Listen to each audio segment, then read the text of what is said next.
सूखी डाली। यह एकांकी आईसीएसई कक्षा 9 एवं 10 की प्रिस्क्राइब्ड टेक्स्ट बुक एकांकी संचय से ली गई है, जो कि उपेंद्र नाथ अश्क जी द्वारा रचित है। इस वीडियो में हम देखेंगे इस एकांकी का उद्देश्य, उसका सार एवं उसकी विशेषताएं। पात्र परिचय। इस एकांकी के पुरुष पात्र है दादाजी, करमचंद, परेश, भाशी एवं मल्लू। स्त्री पात्र है बेला, छोटी बहू, छोटी भाभी, बेला की सास एवं इंदु की माँ, मंझली भाभी, बड़ी भाभी, मंझली बहू, बड़ी बहू, पारो एवं रजवा, जो कि इस घर की मिश्रानी या नौकरानी है। एकांकी का उद्देश्य। उपेंद्र नाथ अश्क ने सामान्यतः सामाजिक विषयों को अपने एकांकियों का आधार बनाया है। इस एकांकी में एकल परिवार की अपेक्षा संयुक्त परिवार को श्रेष्ठ ठहराया गया है। इन्हीं दो जीवन आदर्शों के बीच के द्वंद्व से एकांकी को विस्तार मिलता है। बेला एकल परिवार की हिमायती है और दादा संयुक्त परिवार के, लेकिन दादा अपने आदर्श को उस पर थोपते नहीं हैं, बल्कि पारिवारिक परिस्थितियों को नियंत्रित करके उसे संयुक्त परिवार का महत्व समझाते हैं।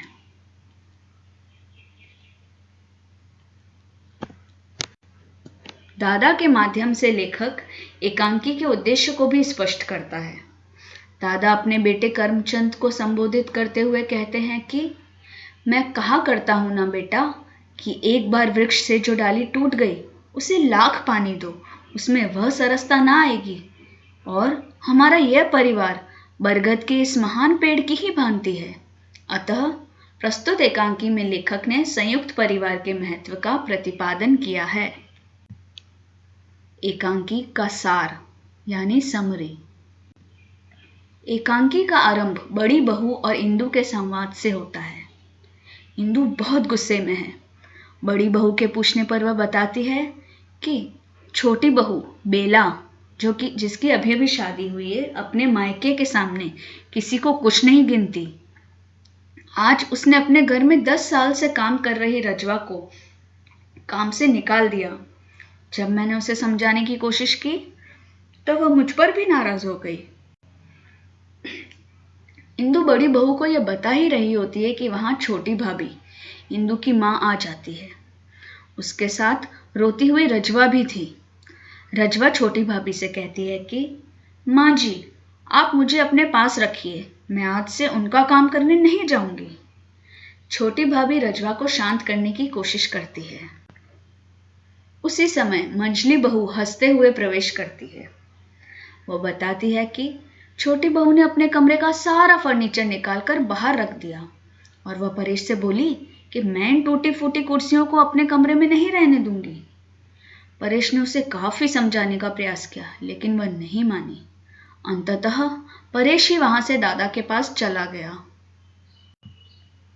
मंझली बहू ने आगे कहा कि छोटी बहू की जबान बहुत चलती है। इसके जवाब में इंदु कहती है कि उसकी जबान ही जबान चलती है। दादा ने 4 कपड़े धोने को कहा था, वे गुसल खाने में पड़े गल रहे हैं। छोटी भाभी इंदु को कपड़े धोने का निर्देश देती है। यहीं पहला दृश्य समाप्त होता है। दूसरे दृश्य के आरंभ में मंझला लड़का करमचंद दादा के पैर दबा रहा है। इतने में बाहर बच्चों के द्वारा नल चलाने की आवाज आती है। करमचंद उन्हें डांटता है। दादा करमचंद को समझाते हैं कि बच्चों ने बरगद की पूरी डाल आंगन में लगा दी है, लेकिन लाख पानी देने पर भी उसमें सरसता नहीं आ पाएगी।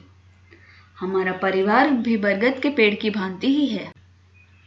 करमचंद परेश के अलग होने की आशंका व्यक्त करता है। दादा के पूछने पर वह छोटी बहू के अहंकार के बारे में बताता है। थोड़ी देर बाद करमचंद चला जाता है और परेश आता है। दादा परेश से उसकी पत्नी की समस्याओं के बारे में बात करते हैं। वे उसे समझाते हैं कि वह अपनी पत्नी को बाजार ले जाकर नए फैशन का सामान खरीदवा कर ले आए। परेश दादा को बताता है कि घर में बेला को कोई पसंद नहीं करता, सब उसकी निंदा करते हैं।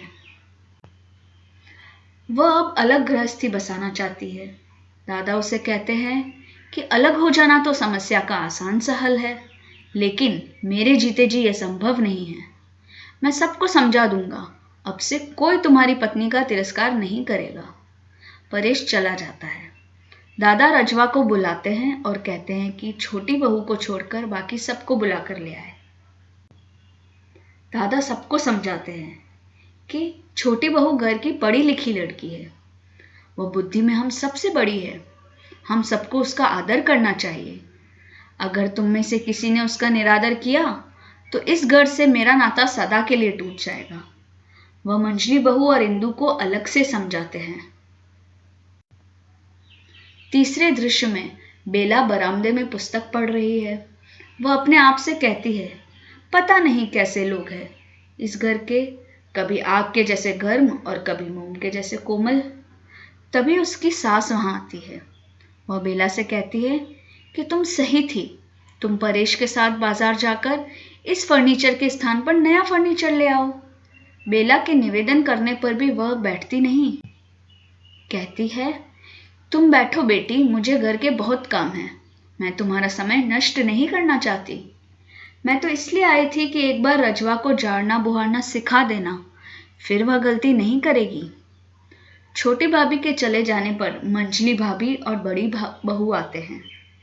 वह भी आकर रजवा की सिफारिश करते हैं और मंजली भाभी कहती है कि मैंने एक अनुभवी नौकरानी खोजने के लिए कह दिया है।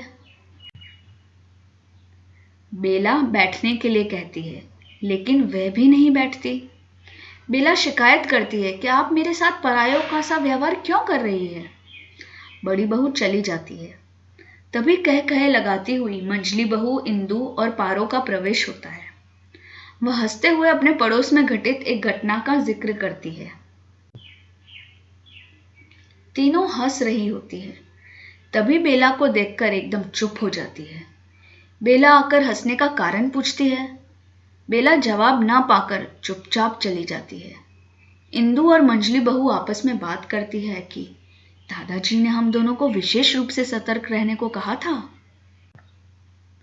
बेला परेश से कहती है कि मुझे मेरे मायके भेज दीजिए, यहाँ कोई मुझे नहीं समझता और मैं किसी को नहीं समझती। सब मुझसे ऐसे डरती है जैसे मुर्गी के बच्चे बाज से। मुझे कुछ काम नहीं करने देती। परेश उससे कहता है कि मुझे समझ में नहीं आता कि तुम क्या चाहती हो। परेश चला जाता है। बेला का प्रवेश होता है। वह पूछती है कि भाभी आप क्यों रो रही हो। बेला को उससे पता चलता है कि दादा ने सबको बेला का विशेष आदर करने का आदेश दिया है।